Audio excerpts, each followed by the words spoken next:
大家好，欢迎来到听书学史。今天我想向大家介绍一位备受喜爱的精神科医生——华泽子苑先生的最新著作《精神科医生发现的3种幸福》。问及是否想要变得幸福，多数人会回答是，但当问及对于你而言，幸福究竟是什么时，你是否能清晰地回答得上呢？我认为能够明确回答这个问题的人并不多。在不明确幸福的本质时，我们能否真正变得幸福呢？没有明确的目标，就不会有到达的地方。或许在不知何时会感到幸福的情况下，是否能察觉到自己已经幸福了呢？根据幸福的定义，你甚至可能已经是幸福的。这本书包含了幸福的定义以及实现幸福的现实、具体、实用和明确的方法。请务必从今天开始迈出通往幸福的第一步，尝试实践本书中的内容。今天要介绍的内容包括以下3个部分：第一部分，幸福的本质；第二部分，幸福的性质；第三部分，实现幸福的具体方法。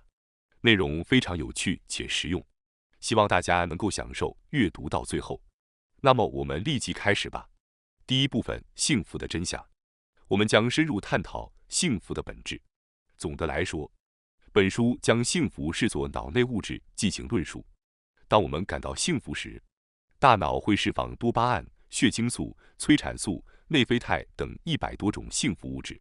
多巴胺代表着金钱和成功带来的满足感，血清素代表着平静和安宁的幸福，催产素代表着爱和连接的幸福，内啡肽则代表着在极限状态下释放的愉悦物质，比如长跑时的赛跑高潮。而肾上腺素和去甲肾上腺素则与兴奋、焦虑和恐惧有关，比如乘坐过山车或观看格斗比赛时的刺激和兴奋。然而，要管理和满足所有100种幸福物质并不容易。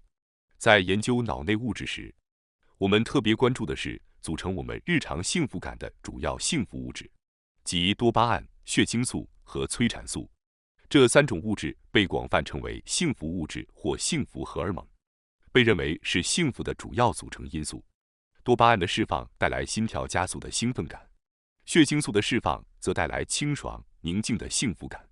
当血清素释放时，会感到清新、安详、平静的幸福感；而当催产素释放时，会感到与人、宠物等的联系，以及抱着婴儿时的母爱所带来的一种与生俱来的幸福感。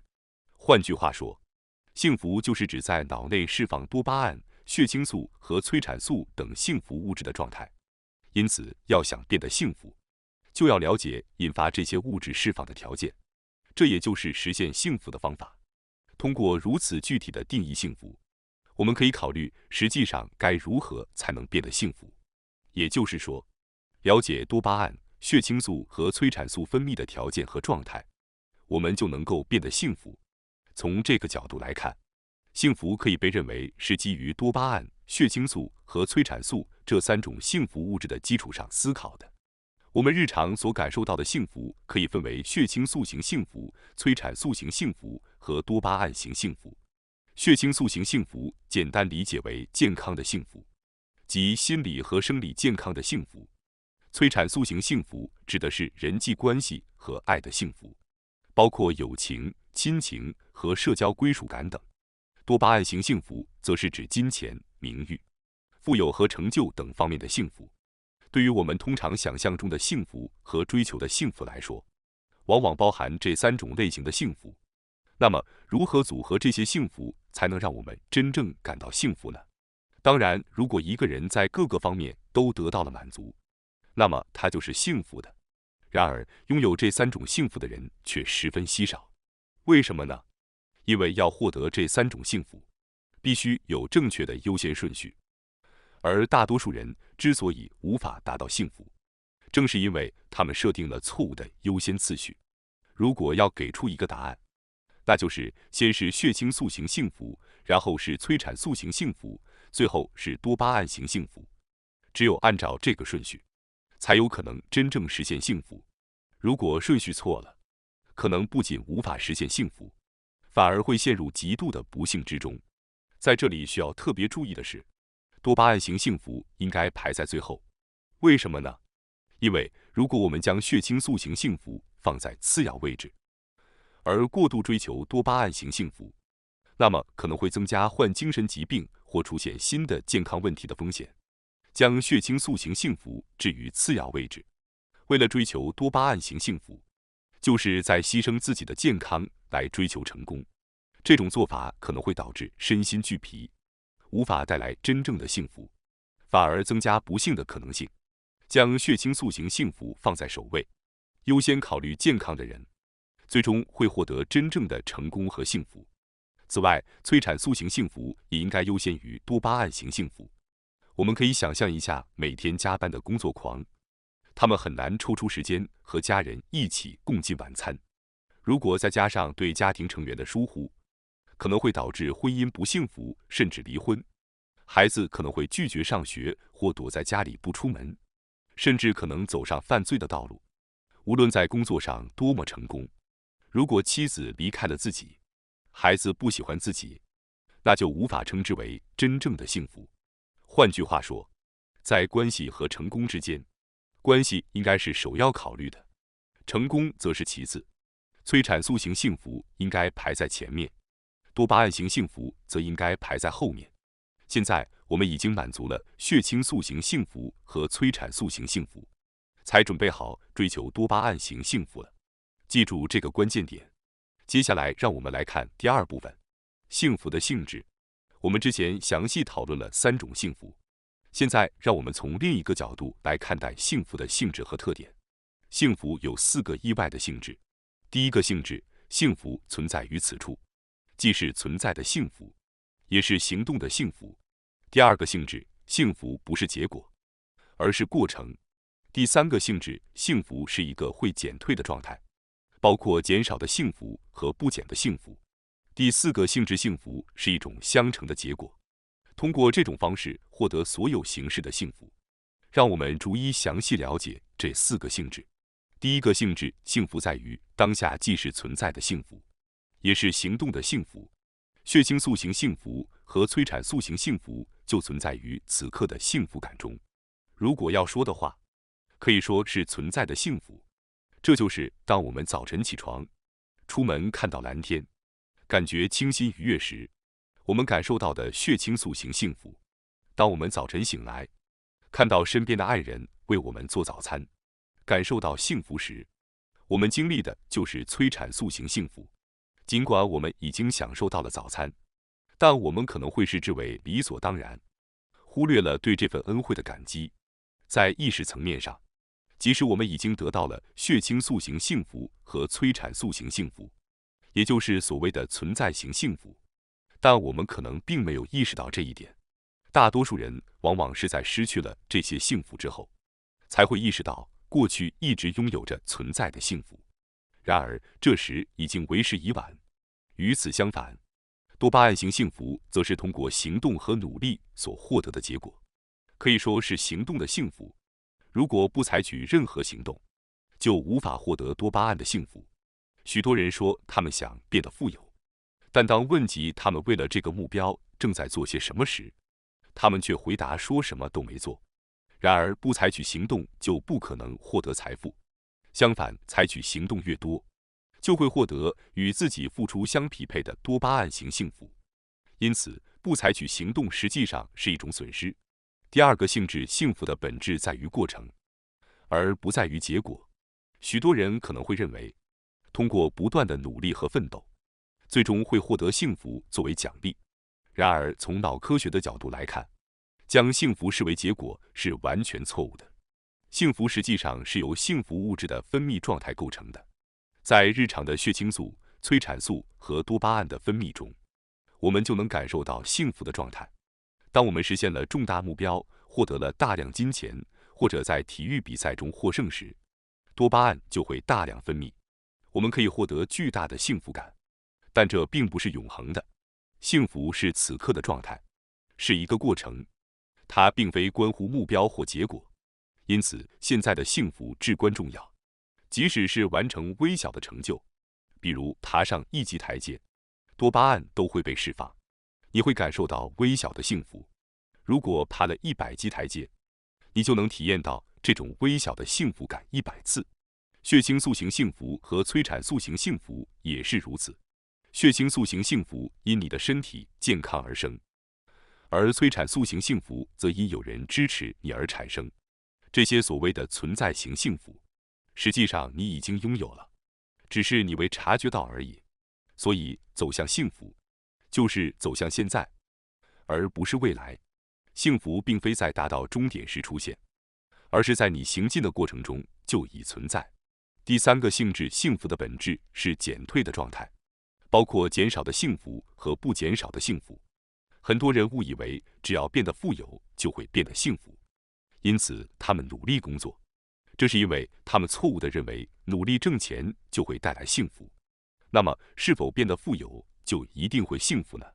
关于这个问题，实际上已经有了结论。让我们来介绍一下普林斯顿大学诺贝尔经济学奖得主安纳斯·蒂托恩教授的研究。这项研究通过3个指标来研究收入与幸福感之间的相关性，分别通过积极情绪、非抑郁状态和无压力状态。结果显示，年收入在4万美元左右时，随着年收入的增加，幸福感呈正比增加；当年收入达到约6万美元左右时，幸福感趋于稳定；而当超过8万美元时，即使收入在大幅增加，幸福感也不会显著提高。换句话说，一个年收入从2万美元增加到4万美元的人会感到幸福感大幅提升，但一个年收入从8万美元增加到16万美元的人，幸福感几乎没有变化。这项研究表明，针对日本的另一项研究涉及2万名被调查者，结果显示，当家庭年收入超过1100万日元时，幸福度不再增加。因此，关于成为富人是否能够变得更幸福的结论是，在一定程度上，拥有一定数量的金钱会增加幸福感，但在年收入达到800万日元至1100万日元以上后，即使增加更多的金钱，幸福感几乎不再增加。另外，对于高额彩票中奖者的调查显示，中奖的幸福感只持续了短短2个月。这些钱带来的幸福可以说是多巴胺型幸福。多巴胺型幸福的重要特征之一是，它会逐渐减少，即它的价值会逐渐减弱。获得多巴胺型幸福并不会长时间持续。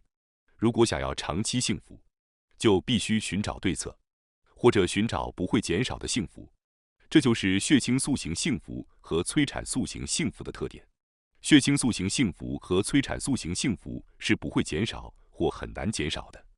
比如，当我早晨出门看到今天是晴空万里时，会感到非常愉悦。第二天再次看到晴空，我依然感到开心。无论是看了10次、100次还是1000次，蓝天都会让人心情愉悦。这种清爽的幸福感，也就是血清素型幸福，是不会减少的。另外，假设你有一个孩子，抱着孩子他会笑，而你也会感到幸福。第二天再次抱着孩子也会感到幸福。无论是抱了10次还是100次，这种幸福感都不会减少。换句话说，人际关系的幸福感，即催产素型幸福，也不会减少。重申一遍，血清素型幸福和催产素型幸福是不会减少或很难减少的，而多巴胺型幸福是会减少的。这是幸福的重要法则，也是本书的核心重要事实。建立在血清素型幸福和催产素型幸福的基础上，幸福感将持续下去。因此，幸福的基础是要牢牢地意识到血清素型幸福和催产素型幸福，这样总体的幸福感就不会突然减少。而多巴胺型幸福就像是一个奖励，有时会作为特别事件为你的生活和幸福增添色彩。第4种性质，幸福的本质是一个乘法。通过这种乘法，你可以获得所有的幸福。多巴胺型幸福是容易减少的，所以用物质欲望来获得幸福是困难的。很多人都会说放下金钱和物质欲望，重视健康和人际关系。那么，是否能同时获得金钱、成功和人际关系这3种幸福呢？这正是本质所要传达的。当获得大笔财富时，很多人会感到幸福，因为此时多巴胺会被释放。但随后这种幸福会迅速减少。如果获得财富时，不仅释放了多巴胺，还释放了大量的催产素，情况会有所不同。虽然幸福感相同，但这种幸福感会更加持久，更不容易减少。方法很简单，催产素是通过感恩而分泌的。当你获得财富时，表达感激之情，充分的感谢，这样就能将瞬间的幸福转化为催产素型幸福，或者转化为多巴胺型幸福和催产素型幸福的混合状态。在本书中，我们将这称为幸福的乘法。通过将多巴胺与催产素和血清素相乘，可以将容易减少的幸福转变为持久的幸福。因此，你可以获得金钱、成功、健康和人际关系这3种幸福。换句话说，你可以得到所有的幸福。现在，基于这些性质，我们应该如何行动才能实现幸福呢？这就是我们将在第3部分中探讨的内容：具体实现幸福的方法。在第3部分中，我们将介绍实现幸福的具体方法。我们将从容易实践且效果显著的方法中精选出来。首先，我们来看看关于血清素型幸福的方法。为了提高血清素型幸福，有3种方法：早晨散步、亲近宠物、积极写日记。让我们先从早晨散步开始解释。关于血清素的分泌方法，我之前也介绍过散步，其中晨间散步被认为是最有效的方法。晨间散步是指在起床后的1小时内进行15到30分钟的步行，步行的速度要稍快，保持有节奏的行走是关键。通过暴露于晨光中和进行节奏性运动，可以激活血清素神经，使人感到清爽愉悦，从而开启美好的一天。在散步后，咀嚼充分的早餐也会增强咀嚼效果，进一步激活血清素。这样做不仅有助于更有效地重置生物钟，也更加有益。接下来是微小幸福的输出。当你意识到这是一个清新的早晨，或者当你感受到周围绿树葱茏时，要积极地进行输出。例如，你可以记录下这些感受，写下1、2行的日记。输出就是记忆的强化，记忆会随着输出的增加而变得更加牢固。积极的体验应该被积极的输出，可以是书面记录，也可以是口头表达。如果没有时间写日记，口头表达也是可以的。比如，当你看到蓝天时，你可以说今天的蓝天真美，感觉真是清爽啊。将这些感受用语言表达出来，会进一步强化清爽和愉悦的感觉。这就是输出的效果。人类大脑在不受注意时是不会将信息储存起来的，只有当你用言语表达出来时，大脑才会努力收集更多的血清素型信号。最后，虽然一天中会遇到许多困难的时刻，但也总会发生愉快的事情。通过关注这些愉快的事情，你的一天就会变得更加光彩夺目。在睡前回想3件愉快的事情，对于能够做到这一点的人来说，那一天就是充满快乐和幸福的一天。许多人认为通过行动和努力可以改变生活并获得幸福，但这是错误的。即使在一天中有9件愉快的事情和1件困难的事情，但只能专注于那1件困难的人，永远也无法感受到幸福。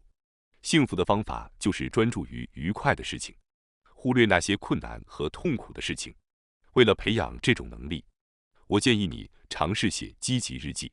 写积极日记的方法非常简单，在睡前的15分钟内，写下今天经历的3件愉快的事情即可。最初并不需要写得很长，每件事情只需要写1行即可。在写完积极日记后，躺在床上回想一天中最愉快的事情，带着快乐的心情入睡，让这种积极的形象伴随你入梦。这种方法在积极心理学研究中也得到了认可，是一种非常有效的途径。我建议你尝试一下。这些方法有助于提升血清素水平和增进人际幸福，包括晨间散步、口头表达幸福以及积极日记。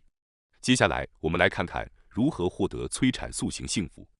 我将介绍3种方法，第1种是亲密接触，第2种是善良和感恩，第3种不要早期退休。首先，让我们从亲密接触开始。你可能听说过催产素被称为爱情荷尔蒙。亲密接触包括与伴侣的互动、与子女的交流、给宠物抚摸、按摩等，这些都是释放催产素的预疗行为。最简单的释放催产素的方法是通过亲密接触，请记住这一点。此外，即使没有亲密接触，通过眼神交流、对话等心灵上的交流，也可以释放催产素。与朋友和同伴建立心灵相通的交流，保持丰富的人际关系和情感，这是非常重要的。接下来是善良和感恩的表达。当一个人对他人进行善意的行为时，不论是受到善意行为的人还是行善者，都会释放催产素。除了善意行为外，感恩、他者贡献、志愿活动等多种行为也会释放催产素。给予别人帮助是一件非常好的事情。最后是不要早期退休。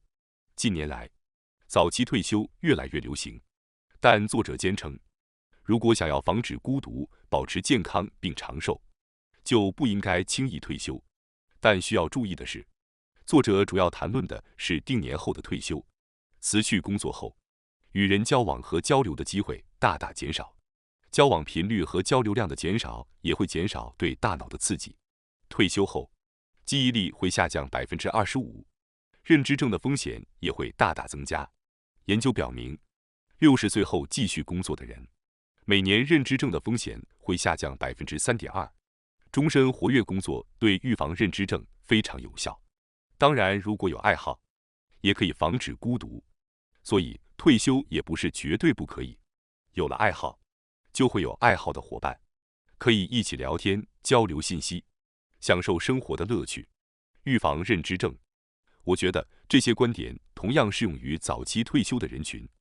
那些想要早日退休的人，不应该仅仅出于逃避工作的情绪而急于退休，而是应该明确自己退休后的生活规划，并考虑到可能面临的孤独和运动量下降等不利因素，制定一个不会受到太大影响的生活计划。很多人觉得工作压力很大，但我们必须认识到，适度的压力和人际关系对于生活是必不可少的。最后，让我们来谈谈如何获得多巴胺型幸福。多巴胺是一种非常复杂的物质，与多巴胺的相处是人生成功与失败的关键，也是是否能够幸福的关键。接下来，我将介绍2个获得多巴胺型幸福的关键点。第一个关键点是限制，第2个关键点是走出舒适区。让我们先来了解什么是制限。多巴胺型幸福会递减，容易退化。那么，要想长时间的享受多巴胺型幸福而不退化，该怎么做呢？答案就是要限制。